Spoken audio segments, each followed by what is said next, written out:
Hello दोस्तों, last class में मैंने आपको जो छोड़ा था वो आपका मैंने छोड़ा था।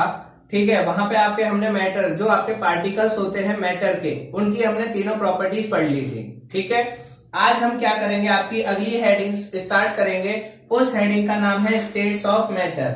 क्या नाम है? States of matter. कि जो आपका मैटर है वो कितनी स्टेट में एग्जिस्ट करता है और क्यों करता है। क्यों का जवाब मैं आपको लास्ट क्लास में बता चुका हूं, क्योंकि आपके पार्टिकल्स के बीच में फोर्स ऑफ अट्रैक्शन क्या करती है, अलग अलग होती है। जब अलग अलग फोर्स ऑफ अट्रैक्शन काम करती है बीच में किसी के भी, तो आपकी क्या होती है, उसकी स्टेट क्या हो जाती है, अलग अलग हो जाती हैं।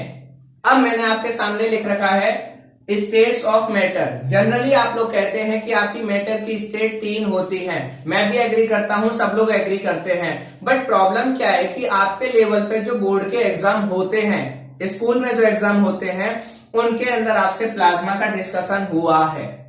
तो जब प्लाज्मा आया हुआ है तो मैंने सोचा कि फिर जो पांचों की पांचों है उन स्टेट को लिख दूं। बस आपको ये याद होना चाहिए कि ये इसमें है, बट पढ़ेंगे हम 3 को ही। मेजरली अगर आपसे कोई पूछेगा right the states of matter, answer होगा 3। बट अगर आपसे कोई पूछे कि प्लाज्मा है तो आंसर हाँ। इसीलिए मैंने सिर्फ आपके लिए क्या किया है, इन पॉइंट्स को लिखा है, इससे ज्यादा आपको कुछ नहीं करना। सॉलिड, ठीक है, कौन सी होती है सबसे पहले? Solid state. दूसरी होती है लिक्विड स्टेट। तीसरी होती है गैसियस स्टेट। चौथी होती है प्लाज्मा। और पांचवी होती है बोस-आइंस्टाइन कंडेंसेट। बोस-आइंस्टाइन कंडेंसेट, जिसको कहते हैं बीईसी शॉर्ट में। क्लियर? तो टोटल अभी तक जो मैटर की स्टेट्स पता चली हैं वो 5 स्टेट्स हमें पता हैं। बाकी अगर आप चाहें तो आप भी रिसर्च कर सकते हैं, खोज सकते हैं, कोई बाउंडेशन नहीं है, क्योंकि साइंस में लगातार एडवांसमेंट होता रहता है। कभी कोई फिक्सेशन नहीं है कि सिर्फ इतना ही होगा, यही होगा, और चीजें नहीं होंगी। हमेशा एडवांसमेंट होता रहता है। तो अगर आपको कोई और चीज मिले जो इनसे अलग लग रही है तो आप उसके बारे में रिसर्च कर सकते हैं, पढ़ सकते हैं, सीख सकते हैं। तो आइए और ज्यादा जानते हैं। ठीक है, बस नाम आपको याद रखना है कि सॉलिड, लिक्विड, गैस, प्लाज्मा, ये ध्यान रखना। प्लाज्मा भी आपकी क्या होती है, मैटर की स्टेट होती है। अब इसमें क्या होता है, कैसे होता है, वो सब हायर क्लास का है। मैंने सिर्फ ये इसलिए बताया क्योंकि प्लाज्मा एमसीक्यू के क्वेश्चन आते हैं, उसमें इसको यूज किया जाता है वर्ड को, जो आपके और टिक मार्क वाले एमसीक्यू हो गए, या फिर जनरली कभी दे दिया जाता है टिक मार्क में। ठीक है, टिक मार्क मतलब राइट और रॉन्ग स्टेटमेंट में। तो इसलिए आपको ये बताना जरूरी है, क्योंकि अगर नहीं बताएंगे तो गलत हो जाएगा। इसलिए थोड़ा ज्यादा पढ़ लो, बट सही से। पांचवा जो होता है बोस-आइंस्टाइन कंडेंसेट, मतलब इसकी डिस्कवरी इस पार्टिकल को बेसिकली आपके सत्येंद्र नाथ बोस और आइंस्टाइन, आप उनको जानते हैं, एल्बर्ट आइंस्टाइन, उन दोनों ने इसको क्या किया था, बताया था इसकी प्रॉपर्टीज के बारे में। बट फर्दर एक्सप्लेनेशन 2 अलग साइंटिस्ट थे, उन्होंने और ज्यादा इस पर रिसर्च करके उसके बारे में बाद में बताया था। वो आपको नहीं, बस ये याद रखना। अब हम डायरेक्ट आते हैं अपनी सॉलिड स्टेट पे। किस पे आते हैं दोस्तों? Solid state. सॉलिड स्टेट के बारे में आप सब लोग ऑलरेडी पहले से सब जानते हैं, नो डाउट। मुझे बहुत अच्छे से पता है कि सॉलिड स्टेट के बारे में आप लोग सब लोग पहले से क्या करते हैं, सारी चीजें जानते हैं, आपको उसके बारे में ऑलरेडी नॉलेज है। सॉलिड की अगर मैं बात करूं तो सॉलिड क्या होते हैं? सिंपल सी बात है, solids are those substances who have definite shape, definite volume. इसके आगे क्या होगा? 2 तो पॉइंट बहुत अच्छे से याद है, आगे। ठीक है, वही चीज आपको सीखनी है। Definite shape, definite volume, distinct boundaries, not compressible, rigid, ठीक है, higher force of attraction, weaker intermolecular space या less intermolecular space, diffusion rate is very less. ये सारी ऐसे आप बहुत सारी प्रॉपर्टीज बना सकते हैं। घबराइए मत, इतनी सारी आपको याद नहीं करनी है, ठीक है, बट इसमें से कुछ है जो सीखनी है। बट मैं आपको ये बताना चाह रहा हूं कि प्रॉपर्टीज कभी रट नहीं सकते, इतनी सारी, इनॉमरस। बस ये सब कैसे सीखते हैं, जैसे जैसे आप हायर स्टडी करते जाते हैं, ये पॉइंट्स एड ऑन होते जाते हैं और आप सीखते जाते हैं। आपने इसमें क्या सीखा है, जनरली मैं लिख देता हूं, डेफिनेट शेप। डेफिनेट शेप, इसको आप क्या लिख सकते हो, साइज भी लिख सकते हो, डेफिनेट शेप, साइज। ठीक है, B definite volume, C distinct boundaries,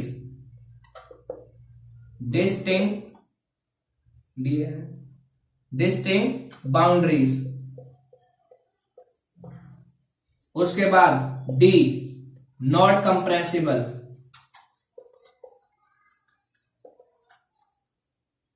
ई रिजिड या रिजिडिटी, कैरेक्टर को कहते हैं रिजिडिटी, इसको कहते हैं कंप्रेसिबिलिटी, मैं अभी बताऊंगा। डेफिनेट शेप होती है, डेफिनेट वॉल्यूम होता है, डिस्टिंक्ट बाउंड्रीज होती हैं, कंप्रेसिबल नहीं होता, और ये क्या होते हैं, रिजिड होते हैं। आपके में यही 5 प्रॉपर्टीज की बात की गई है, बाकी आपको डिफ्यूजन और वो सब मैं बाद में बताऊंगा थोड़ी देर बाद। ठीक, अब देखिए डेफिनेट शेप या साइज का मतलब क्या है, ये समझना जरूरी है। डेफिनेट शेप और साइज का मतलब क्या होता है कि किसी बॉडी का ऐसा स्ट्रक्चर जो कभी भी चेंज ना हो, जब तक कि आप उस पर कुछ जबरदस्ती काम ना करें, अपने आप चेंज ना हो। बस जब किसी बॉडी का स्ट्रक्चर अपने आप नॉर्मल कंडीशन में चेंज नहीं होता है, उसको हम कहते हैं डेफिनेट शेप या डेफिनेट साइज।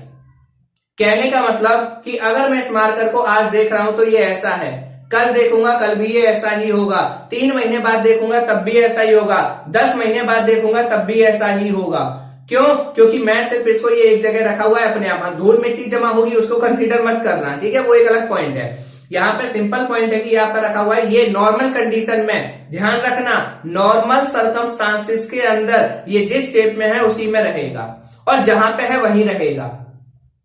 तो इसको हम क्या कहते हैं, आपकी डेफिनेट शेप। जैसे कि आपकी जो ये शेप है, अगर मैं इसको छेड़ूंगा नहीं तो ये आज, 2 महीने बाद, 10 महीने बाद, 1 साल बाद, 2 साल बाद ऐसी की ऐसी ही रहेगी। आपका ये बोर्ड है, इसको छेड़ोगे नहीं तो ये ऐसे का ऐसे ही रहेगा, कोई चीज इसमें चेंज होने वाली नहीं है। तो जब कोई चीज आपकी बिल्कुल जिस शेप में है वही बहुत लंबे टाइम तक रहती है, normal condition, under normal circumstances, तो आप उसको क्या कहते हैं, डेफिनेट शेप। हाँ, इसको आप गर्म करेंगे तो शेप चेंज हो जाएगी, ऑब्वियसली, ठीक है। इसको आप फोर्स अप्लाई करेंगे, तोड़ देंगे तो शेप चेंज हो जाएगी, इसको आप क्रश कर देंगे तो चेंज हो जाएगी, क्लियर। तो वो एक अलग कंडीशन, नॉर्मल सर्कमस्टांसेस के अंदर आपकी शेप क्या रहती है, फिक्स रहती है, डेफिनेट होती है, उसको हम कहते हैं डेफिनेट शेप। तो सॉलिड की जो शेप होती है जनरली वो जैसी है वैसी ही रहती है, whole life, throughout the life, throughout life ऐसी रहती है। डेफिनेट वॉल्यूम, ये पॉइंट समझना जरूरी है। पहले तो वॉल्यूम हम नापते कैसे हैं, आपसे अगर मैं पूछूं कि इसका वॉल्यूम कितना है तो आंसर होगा नहीं पता। ज्यादातर लोगों का आंसर होगा नहीं पता, क्योंकि वॉल्यूम नाम सुनते ही हमारे दिमाग में क्या आता है कि हमने कोई कंटेनर लिया और उसमें क्या करा, कोई लिक्विड भरा, कितना, आपका ये 50 ml तक भर गया, इसमें कितने तक, 50 ml, तो इसका वॉल्यूम कितना हो गया, 50 ml। 100 ml तक आ गया तो 100 ml। अब भैया ये तो चलो आपका मतलब वॉल्यूम, जनरली वॉल्यूम सुनते ही आपके दिमाग में क्या आता है, लिक्विड होगा, वॉल्यूम बता देंगे। इस मार्कर का कौन बताएगा, सॉलिड में आप चिल्ला के कह रहे हैं solid have definite volume, what does it mean, it means you must know how the volume is definite in the solid. कैसे, कैलकुलेट तो होना चाहिए, तब तो हम उसके डेफिनेट की बात करेंगे। वॉल्यूम सॉलिड में कैसे कैलकुलेट किया जाता है, सिंपल सी बात, बिल्कुल कोई कंफ्यूजन नहीं, ज्यादातर को पता होगा, जिनको नहीं पता उनके लिए।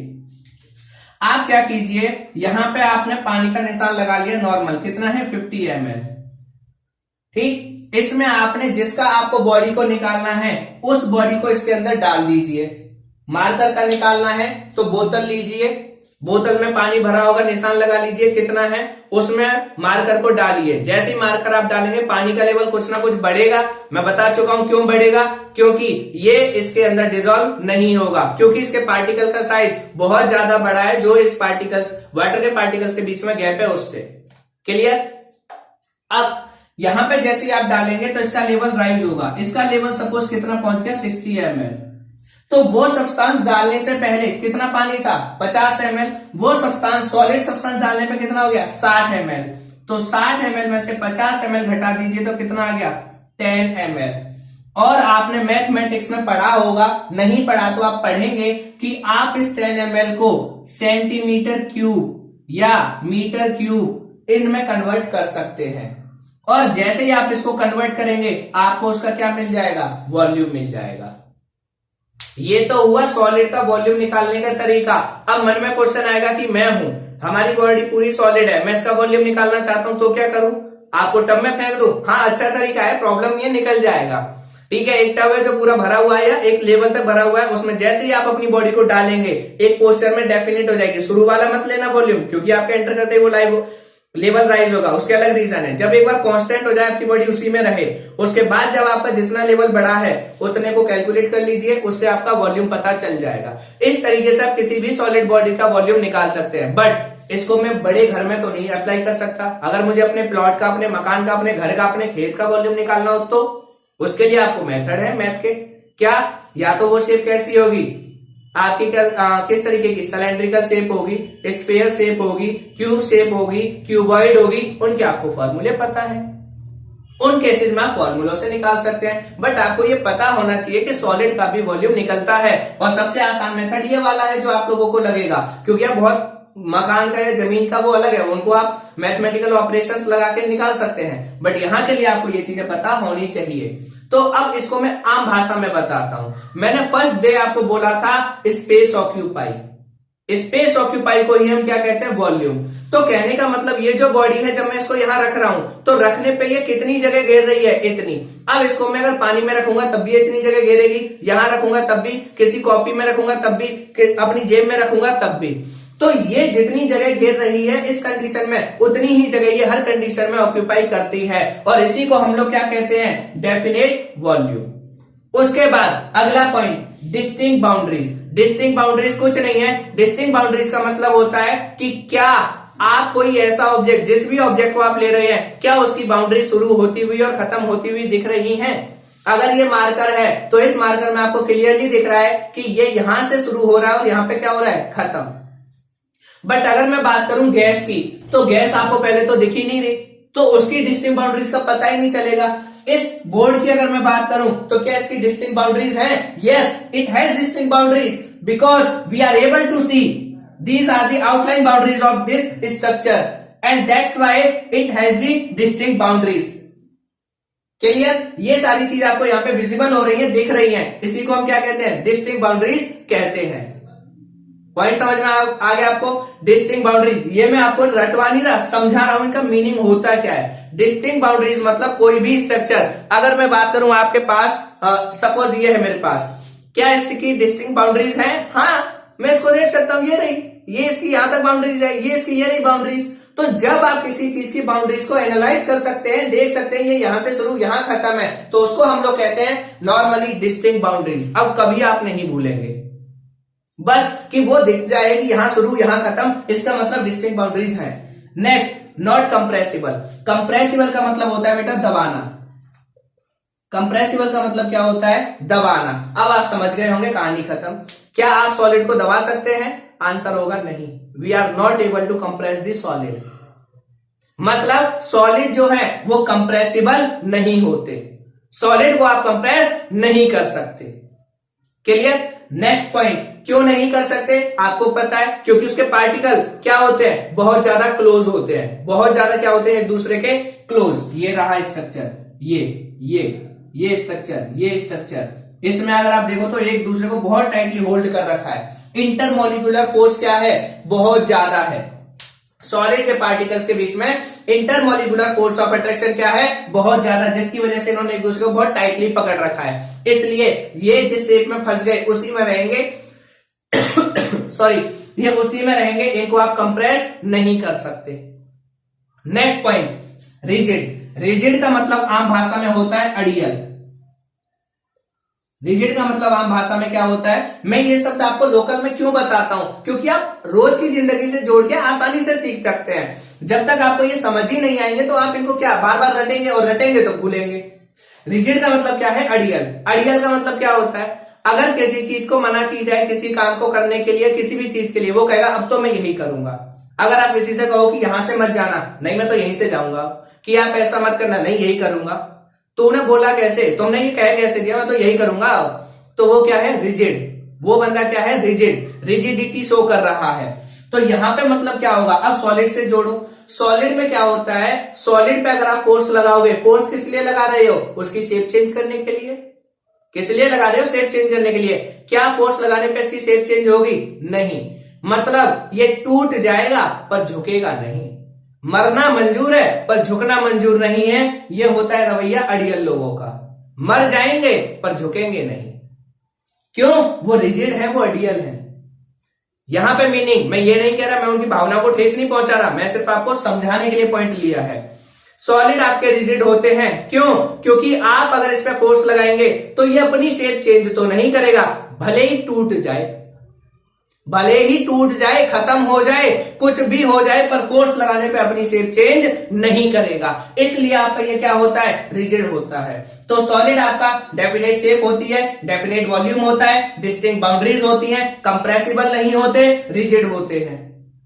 आई होप आपको ये पॉइंट क्लियर हो गया होगा। और ये पॉइंट जरूर ध्यान रखना, रिजिडिटी और कंप्रेसिबिलिटी आपसे पेपर में पूछता है। कंप्रेसिबिलिटी क्या होती है? When you apply force and आपकी क्या हो जाएगी? If you are able to compress any substance, that property is known as compressibility. ठीक है, while you applying the pressure and if the pressure change little bit their shape, then it is compressible. और rigidity, if you want to change the shape of object by applying external force, then it becomes break. It can break but never change their shape. वो break तो हो जाएगा पर अपनी shape को change नहीं करेगा, उसको हम कहते हैं सॉलिड। ये आपकी क्या हो गई? सॉलिड की प्रॉपर्टी हो गई।